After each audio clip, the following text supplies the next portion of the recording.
Gaul karo si Bratajaya umpama lho nak wong umpama iku elok urung umpama sliramu ya Gatotkaca umpamane lho tapi aja diterusno tak pek mantu dhewe ngono gak apa-apa wong umpama oh nggih boten saged ngoten lah kok gak iso ngono umpamane kok lha nggih umpami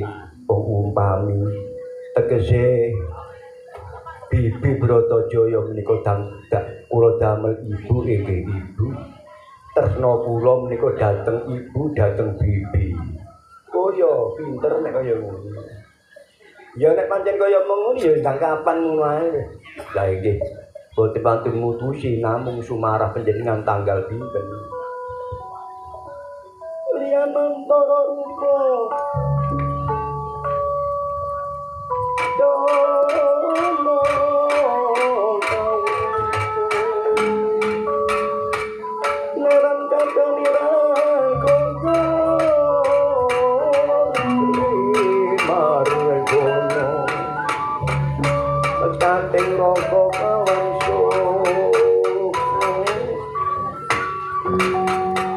Wah, kula menika dipun trami napa dipun tolak ngoten mawon. Dadak dayuh sing tekaning kari dicak rembukan merecet kaya ngono. Rumangsa iku mojo. Lah nih ayan-ayanane ae. Ayan-ayanane onakane dhewe ayan-ayanane dadak sing liya teko dhisik ora direpes babar pisan. Dipun terami, menawi dipun terami kula wangsul matur dhateng Gusti kula Prabu Anandananjaya. Menawi boten dipun terami kantenan kula boten wangsul bebasan tuger bangke kula wonten mriki boten napa-napa menawi Gusti dalem menika boten saged dawuh switaning krama kan Bratajaya. Ya kok dhisik aja kaya wis gak ate kok dhisik aku jajowe wong ngene kaya ngene. Oh iya.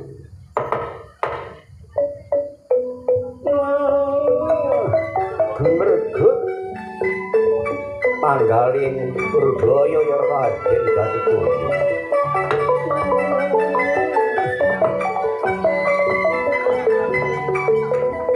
Kepitung bumi wis keratokan banyu asin. Ana wah kaya apa Gatotkaca wis kudu ana ing telagan watek ing Gatotkaca.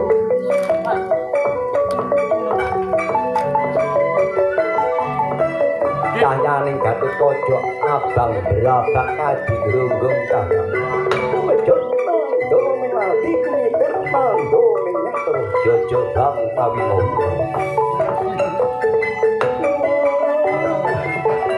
Tinutupan ing samudana nek wong lesu ya ketara.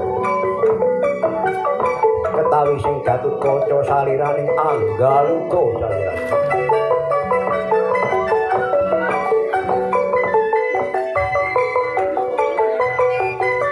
Dupidata ingkang wantun abang dhateng Kanjeng Ratu Diwarawati Sri Nalendra Bathara Geni.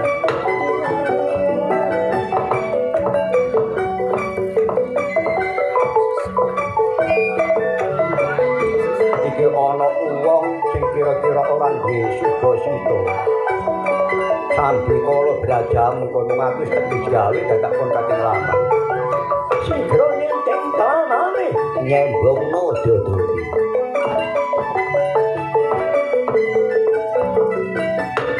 Dota boten katalar panjang jambak rikmane sinendal jawah rumah.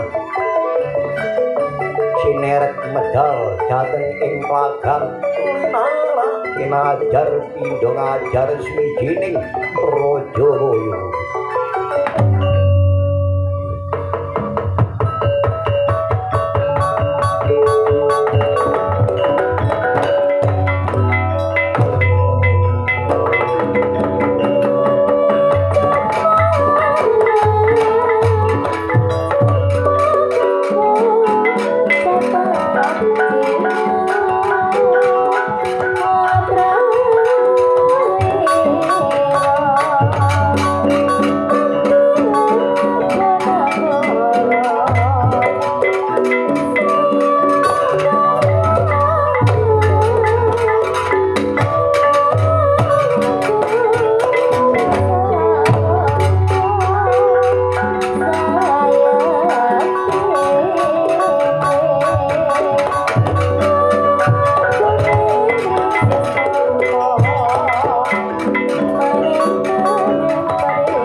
Sakno rek Gatotkaca ponakan. Durung nganti kringete kumang tutas bakal andhen Pancapara. Kene iki kaya-kaya dening ratu sing kira-kira kurang isa nata karo ponakan. Aku kon kurang isa nata ponakan. Nggih. Wong ana gula kok pirmukan ngono. Kok gak ngono kok pantun. Gula kopi remukan bareng apa damar mati amuk-amukan.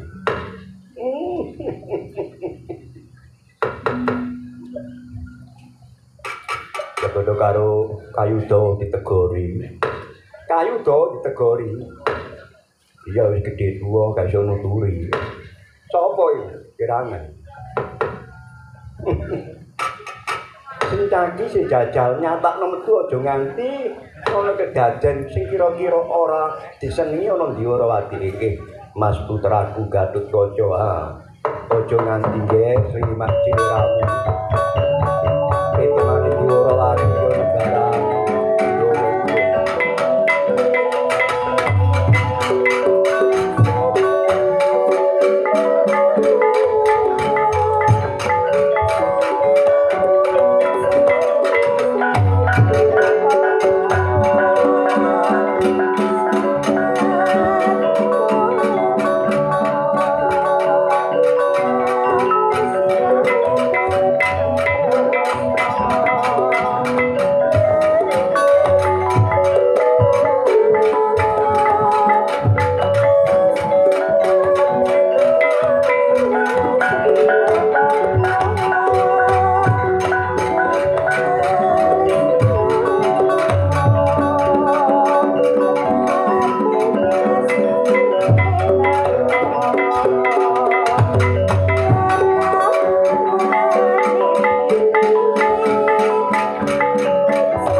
Kemerinjing Tinggali pangering turu gonjeblo sing celak diadaking reto.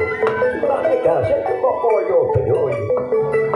Watek wong karang perdesan ora tau ana kang mambu gondo jedhu. Sareng mambet gondo sindhowo.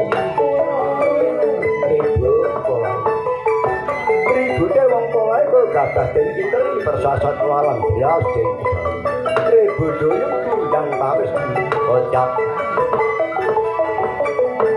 Sinten ingkang manjing dhateng paseban siki bentar alun-alun negari Kiwara. Patih Tengkal Mega ingkang dipunarak lan Gatotkaca. Manjing wonten ing Perseban Jowo.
dhewe.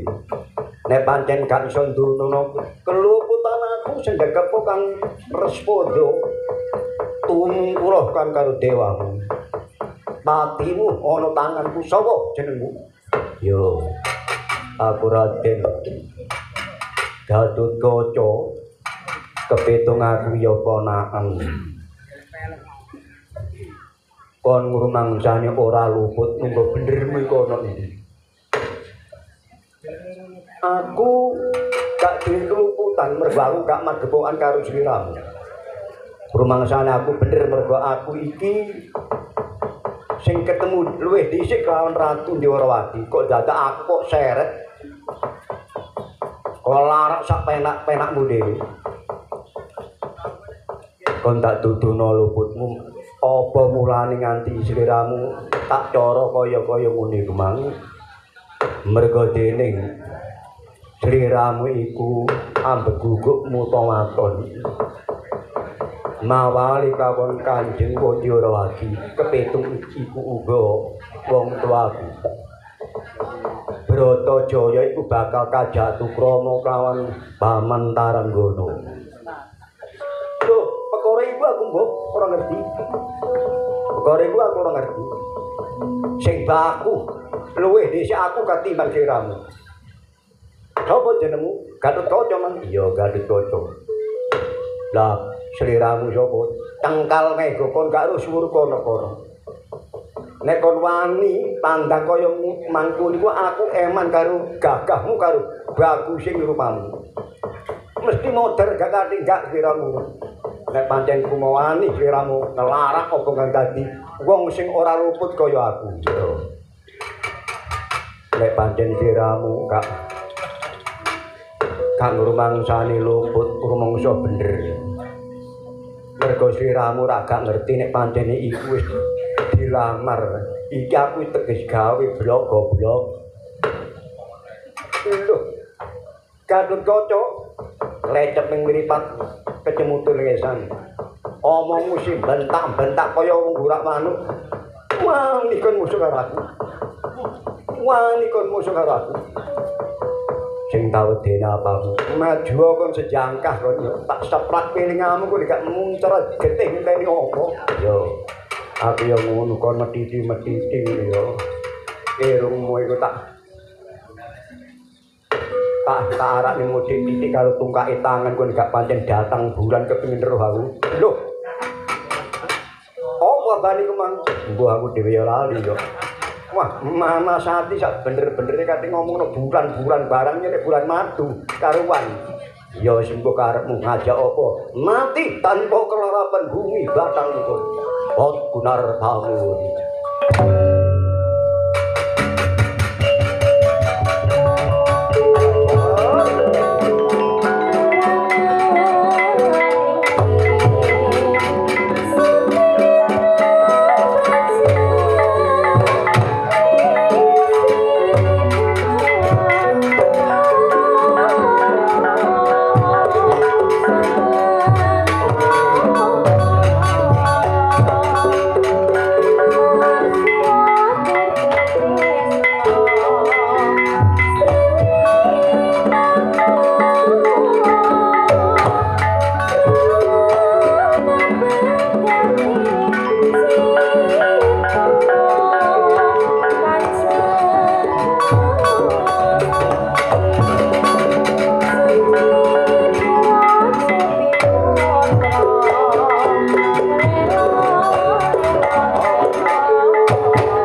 Mas Putra ponak aku dhewe. Oh nggih paman.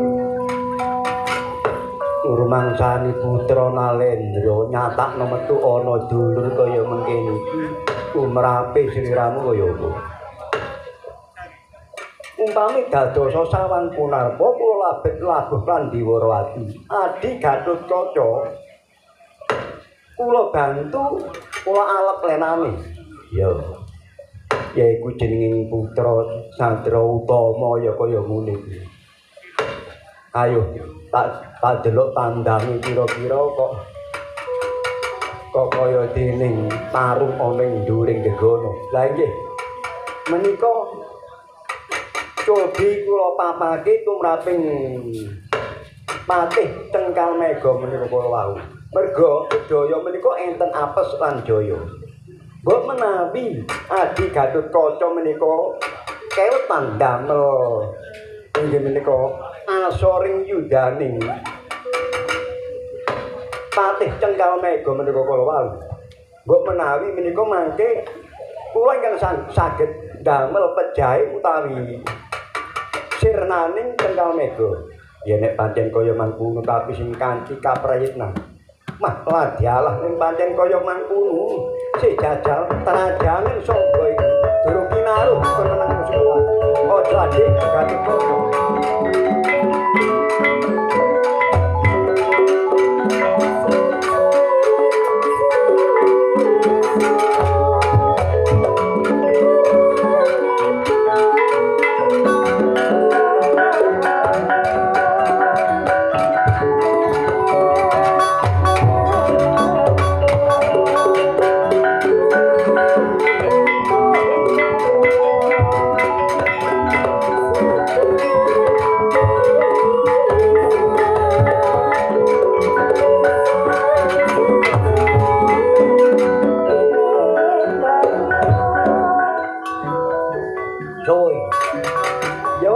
Pangeran Pati, aku calon ratu Diworawati.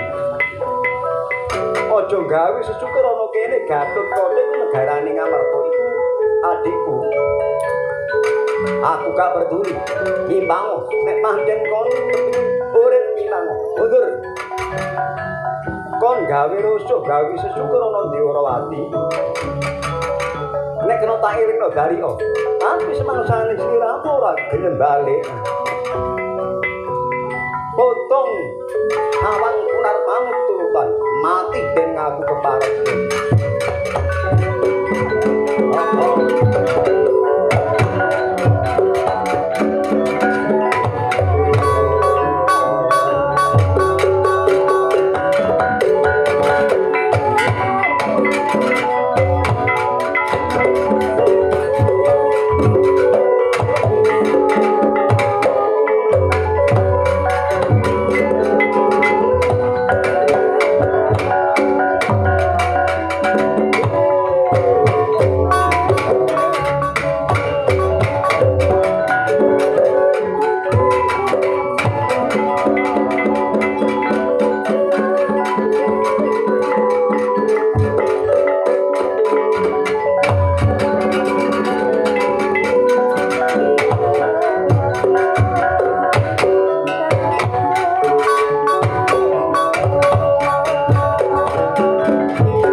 anggen kula ngrencang sang mboten kanten-kantenan.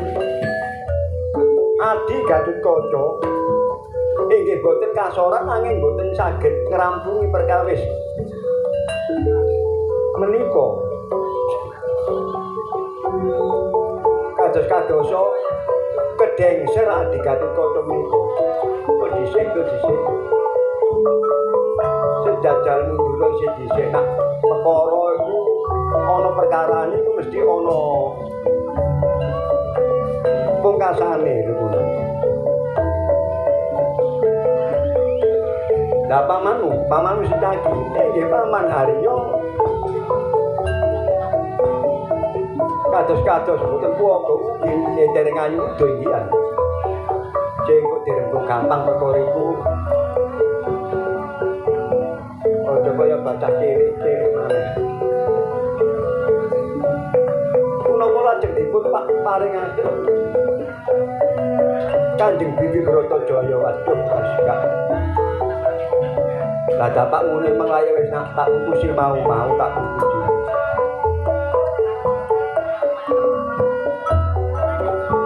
Ya dirembuk sing apik, amrih, apike kaya apa ngono ae.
Pancen ora cukup tapi lak ora nganti ninggal gelanggang bebasan Colayu kowe nggih wonten nanging mboten wonten putus-putuse menawi tenggal Megong niku dipun gurda saking Dirgantara kaliyan Adi Gatotkaca menika saged ulya jati minuni kados tuwuh kekuatanipun melih ngoten.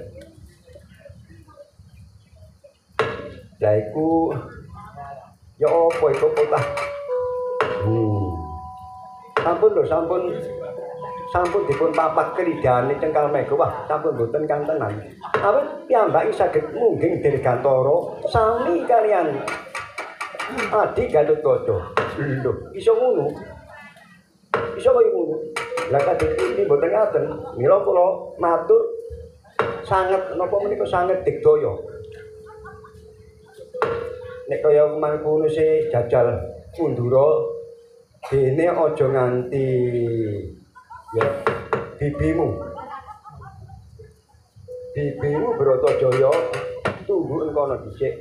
Mbok menawa aku iki mikir-mikir ana ing jeroning keputra aja nganti ana rubeda apa-apa. Lah iki menawi ngaten wis langsung jauh lah. Paman Sitaki wis nek perkara pamanmu gampang ditata. Tak totone Gatotkaca karo si Cengkal Mega. Lho ngaten lho Kak. Karep kula menika ngaten lho Kanjeng Rama. Kacarita kananing Ratu Dwarawati Sri Nalendra Bathara Gusma. Ewuh kaya pambudi Pritara.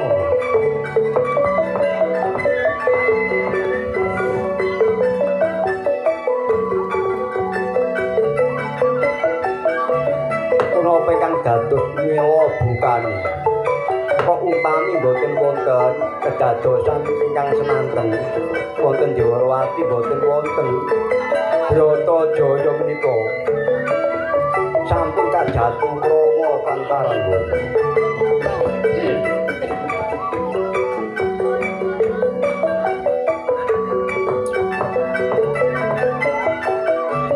wonten kedadosan ingkang semanten mila lajeng Bratajaya menika purun dipun garwa purun dipun krama sinten kemawon nanging Bratajaya piyambake nyuwun bebono mila Kresna ewu kaya pambudi kok upami boten wonten utusaning Dananjaya Bratajaya boten nyuwun bebono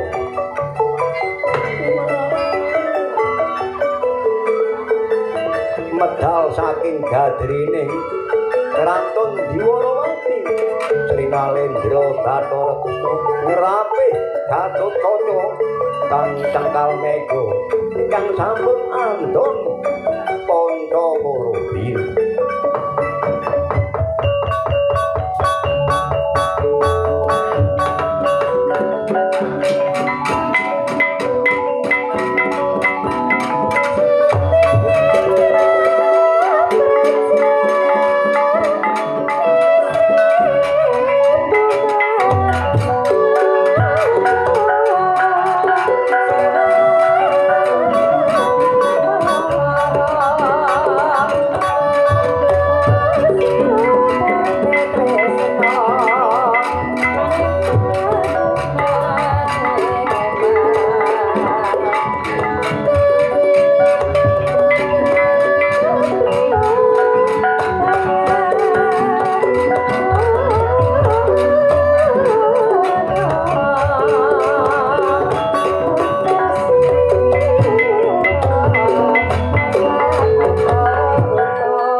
Cengkal mega lawan putra ponakanku dhewe Gatotkaca.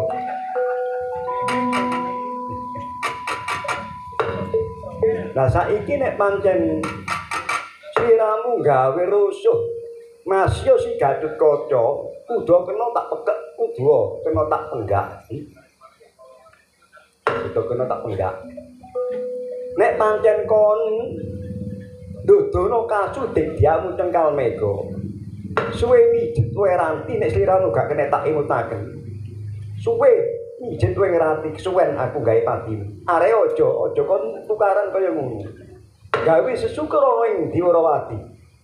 Kena sawana mrene. Wah, menawi ngaten ngetokaken dawuh Gusti. Nyuwun ngapunten Gusti.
Caca. Nune nggih Kanjeng Wong. Wonten sing adawuh. Ngene ya nak, tengkal mega pisan. Inggih wonten sing adawuh Gusti. Sliramu rak ponak aku sing Gatotkaca nggih. Lah bungao atimu jalaran, sliramu penglamaramu tak tampa.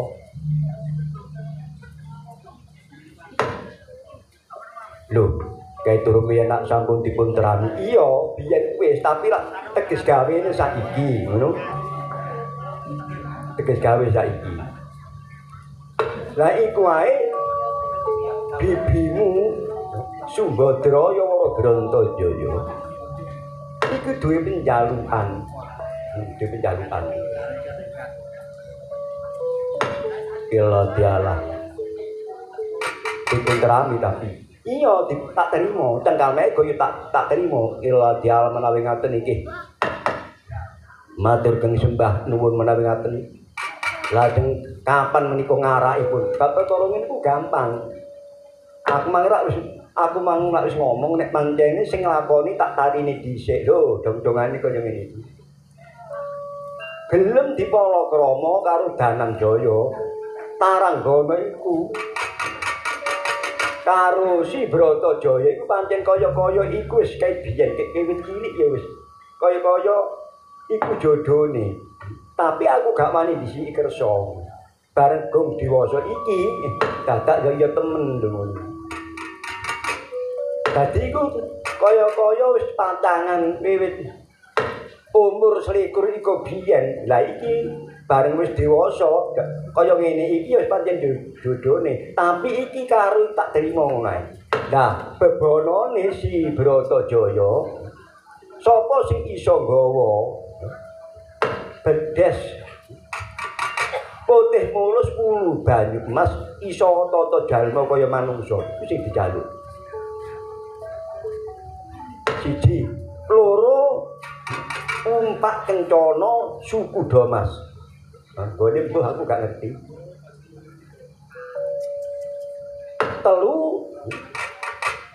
Telu yaiku Gajah Netrasanga. Iku sing dijaluk.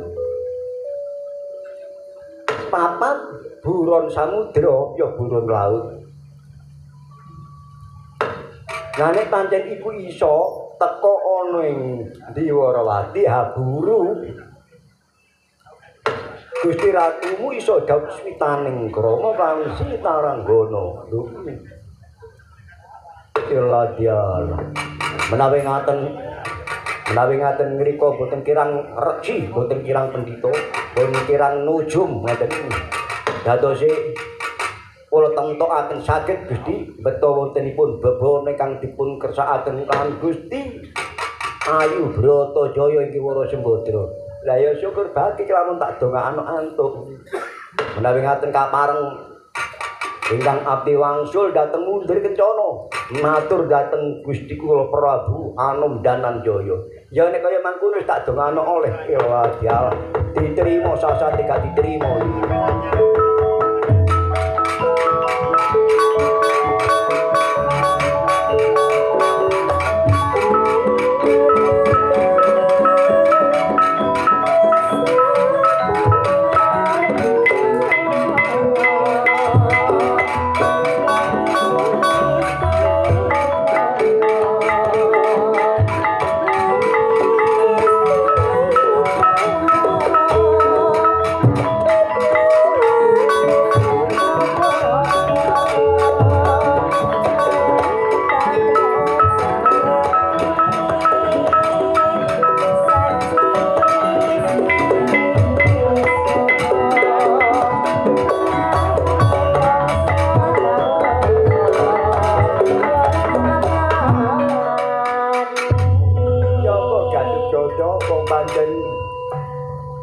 Pancen anane kaya ngono nak sakjane aku ya welas karo sliramu. Nggih. Menawi ngaten kula nggih tak matur dhateng Kanjeng Uwa. Wong apa jalukane wangele kaya ngono. Ya tapi tak pastekno oleh. Nggih mugi-mugi napa niku nuwun sewu. Wah niki lho dompete kate rutuh yo. Sae ana duwike wae kate rutuh. Tak bene rutuh tak napa kula lebokno malih. Wah, kon iki wong anake Seno. Bene rutuh dilingno malah ngono. Yo wis ilang boten niku lho kula gawakaken. Nah nek pancen kaya mangkono kira-kira matura ngono. Pasti aku gawe cara nguni iku mang sak temene kulit cek balik tapi Bratajaya iku kondo kelamun pasti oleh kanane si bebone iku mang. Lah nggih menawi ngaten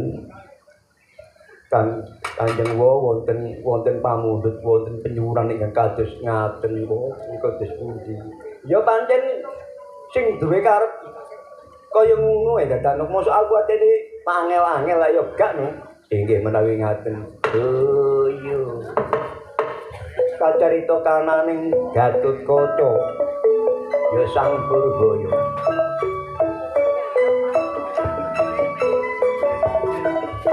Rumaos menawi piyambake mendha raos ing panggali awit piyambake sampun dipun terami nanging teges damel matur kemawon. Lajeng kok wonten pemundhut mendhaning Gatotkaca. Lah kok gak biyen-biyen dawuh kaya ngene iki wae Bathara Kresna.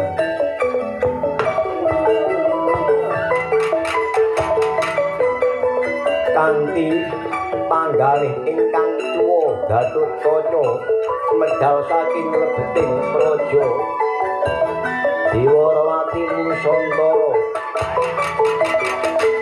Smedya wangsul dhateng ngamarta mlebet wana Pinangraya biyen.